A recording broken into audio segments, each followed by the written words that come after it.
Good evening tedder, কেমন আছো তোমরা? বিনিয়োগ পাঠশালায় আরেকটা ভিডিওতে তোমাদের সবাইকে স্বাগত জানাই। তো আজকে আমি অনেকদিন পরে ভিডিও আপলোড করছি, ডেইলি অ্যানালিসিস ভিডিও। আমি অ্যাকচুয়ালি আউট অফ স্টেশন ছিলাম, এখানে ছিলাম না। আর আমার একটু কোনো ফ্যামিলি একটু ইস্যু ছিল, সেই জন্য আমি ভিডিওগুলো আপলোড করতে পারিনি। ঠিক আছে, তো আমি রেগুলারলি ট্রেড করেছি, কিন্তু আমি রেকর্ডিং করিনি এবং আপলোডও করিনি। তো আজকের থেকে আমি আরেকবার ভিডিও আপলোড করা শুরু করব। তো এবার আমরা কালকের জন্য মার্কেট অ্যানালিসিস করবো। ঠিক আছে, কালকে হচ্ছে 8 জানুয়ারি 2026। সবাইকে হ্যাপি নিউ ইয়ার। এবং প্রথমে আমরা ব্যাঙ্ক নিফটিতে শুরু করছি। ঠিক আছে, দেখো ব্যাঙ্ক নিফটিতে আমি দুটো জোন ড্র করেছি। ঠিক আছে, প্রথমত হচ্ছে কালকে যদি ব্যাঙ্ক নিফটি ফ্ল্যাট বা হালকা গ্যাপ ডাউন ওপেন হয়ে যদি নিচের দিকে আসতে শুরু করে এসে যদি এই জোনটাতে সাপোর্ট নেয়, তাহলে সেখান থেকে আমরা একটা কল বাই করবো। ওকে, কারণ এটা হচ্ছে এই সুইংটার 50 এবং 60% জোন হচ্ছে এটা। ঠিক আছে, আর যদি ব্যাঙ্ক নিফটি দেখা গেলো গ্যাপ ডাউন ওপেন হয়ে এখান থেকেই এই জোনেই ওপেন হয়ে এখান থেকে সাপোর্ট নিয়ে উপর দিকে ওঠার জন্য চেষ্টা করছে, সেই ক্ষেত্রে আমরা কল বাই করবো। ওকে, আর যদি দেখা গেলো ব্যাঙ্ক নিফটি এই জোনটাতে ওপেন হচ্ছে, এই জোনটাতে ওপেনে ডাইরেক্টলি নিচের দিকে আসতে শুরু করে, তো সেই ক্ষেত্রে ইমিডিয়েট আমরা পুট বাই করব না। আমরা কি করব, যদি আসতে শুরু করে আসার পরে যদি একটা পুল ব্যাক মারে, সেই পুল ব্যাক থেকে আমরা পুট বাই করব। ঠিক আছে, আর যদি ব্যাঙ্ক নিফটি দেখা গেল ফ্ল্যাট বা গ্যাপ আপ, হালকা হালকা গ্যাপ আপ ওপেনে এই সুইংটাকে ব্রেক করে ওপর দিকে চলে যাওয়ার পরে যদি রিট্রেসমেন্ট দেয়, সেই ক্ষেত্রে আমরা কল বাই করব। ক্লিয়ার? আর যদি দেখা গেলো ব্যাঙ্ক নিফটি ডাইরেক্টলি এর ওপরেই ওপেন হয়ে ডাইরেক্টলি নিচের দিকে আসতে শুরু করে, সেই ক্ষেত্রে আমরা কী করবো, কোনো একটা সুইং আইডেন্টি ক্লোজিং প্রাইস থেকে ফার্স্ট ক্যান্ডেলের হাই অবধি আমরা এফআইবি ড্র করবো। তার 0.56 যদি সাপোর্ট নেয়, সেই ক্ষেত্রে আমরা কল বাই করবো। ঠিক আছে, মানে সিম্পল এর উপর আমরা কল বাইং করবো, এর নিচে আমাদের ভিউ থাকবে বেয়ারিশ। আর যদি দেখা গেলো ব্যাঙ্ক নিফটি এর নিচেই ওপেন হচ্ছে, ওপরে নিচের দিকে আসতে শুরু করে, সেই ক্ষেত্রে আমরা পুট বাই করবো, কিন্তু পুল ব্যাক মারার পরে। ডাইরেক্টলি যদি আমরা নামতে থাকে, তাহলে আমরা পুট সাইডে এন্ট্রি করবো না। তো এটাই হচ্ছে ব্যাঙ্ক নিফটির ট্রেড কালকের জন্য। তো আর যদি ব্যাঙ্ক নিফটি অনেক বড় গ্যাপ আপ ওপেন হয়, গ্যাপ আপ ওপেন হয়ে নিচের দিকে আসতে শুরু করে,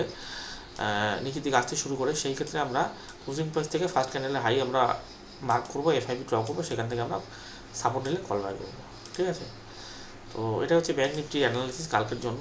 কারণ ব্যাঙ্ক নিফটি এখন এই জোনটা হচ্ছে এই সুইংয়ের 50 এবং 60% জোন। এই সুইং থেকে যদি তুমি আজকের লো অবধি এফআইবি করো, তার 0.56 জন্য হচ্ছে, এর উপরে চলে গেলে মার্কেট এখান থেকে বুলিশ হয়ে যাবে। ঠিক আছে, আর যদি মার্কেট এই জোনটাতেই রিজেকশন নিতে থাকে, তাহলে সেখানে আমরা অনেকটা সময় ট্রেড করবো না, আমরা একটু অপেক্ষা করবো। ঠিক আছে, এই জোনের নিচে আমরা সেলিং করবো, এই জোনের উপরে আমরা বাইং করবো, কিন্তু মার্কেটকে প্রথম 15 মিনিট আমরা অবজার্ভ করবো যে মার্কেট এই জোনটাতে কী রিয়াক্ট করছে। ঠিক আছে, যদি ফ্ল্যাট ওপেনে এটাকে ব্রেক করে উপর দিকে চলে যায়, তাহলে পুল ব্যাক মারলে আমরা কল বাই করবো। আর যদি ফ্ল্যাট ওপেনে নিচের থেকে এই ফোনটাকে ব্রেক দিয়ে, তাহলে আমরা পুল ব্যাক মারলে আমরা পুট বাই করবো বা কল সেল করবো। ঠিক আছে, আর যদি দেখা গেল গ্যাপ আপ ওপেন হয়ে উপর দিকে উঠতে শুরু করে, তাহলে আমরা সেখান থেকে কল বাই করবো ইমিডিয়েটলি। পুল ব্যাক মারলে, হালকা পুল ব্যাক মারলে পরে আমরা কল বাই করবো। আর যদি গ্যাপ ডাউন ওপেনে নিচের দিকে আসতে শুরু করে, সেই ক্ষেত্রে আমরা পুট বাই করবো, কিন্তু একটু পুল ব্যাক মারার পরে। ঠিক আছে, তো এটা হচ্ছে আমাদের প্ল্যানিং কালকের জন্য ব্যাঙ্ক নিফটি। এবং নিফটিটা একটু দেখে নিচ্ছি, নিফটিও দেখো সেমই আছে, নিফটির চার্টও আমরা একইভাবে ড্র করছি। নিফটি হচ্ছে 0.56 জোন হচ্ছে এটা। যদি নিফটি ফ্ল্যাট ওপেন হয়ে উপর দিকে উঠতে শুরু করে এবং এই জোনটা থেকে রিজেকশন নেয়, সেই ক্ষেত্রে আমরা ইমিডিয়েট পুট বাই করবো না। আমরা যদি কোনো সুইং তৈরি করে, সুইংয়ের থেকে 0.56 থেকে আমরা পুট বাই করবো। টার্গেট হচ্ছে আমাদের এই সুইংয়ের 0.56 অবধি। ঠিক আছে, আর যদি দেখা গেলো নিফটি গ্যাপ ডাউন উপরে এই সুইং থেকে সাপোর্ট নিয়ে উপর থেকে ওঠার জন্য চেষ্টা করে, সেই ক্ষেত্রে আমরা কল বাই করবো, কিন্তু রিট্রেসমেন্ট নেওয়ার পরে। কোনো একটা সুইং ক্রিয়েট করবো, সুইংয়ের 0.56 থেকে আমরা কল বাই করবো। ঠিক আছে, আর যদি ডাইরেক্টলি দেখা গেলো নিফটি গ্যাপ আপ ওপেন হয়ে এই সুইংটার উপরেই চলে গেল, উপরে গিয়ে ডাইরেক্টলি ভাগতে শুরু করে এবং কোনো পুল ব্যাক যদি মারে, সেই পুল ব্যাক দেখে আমরা কল বাই করবো নিফটিতে। ঠিক আছে, নিফটিতে এইখানে যদি সাপোর্টটা কল বাই করবো, এর উপরে যদি চলতে থাকে পুল ব্যাক মারলে কল বাই করবো। ফ্ল্যাট ওপেনে যদি উপর দিকে ভাগতে শুরু করে, যদি এই জোনটাকে ব্রেকআউট দিয়ে উপর দিকে চলে যায় রিট্রেসমেন্টে, তাহলে আমরা কল বাই করবো।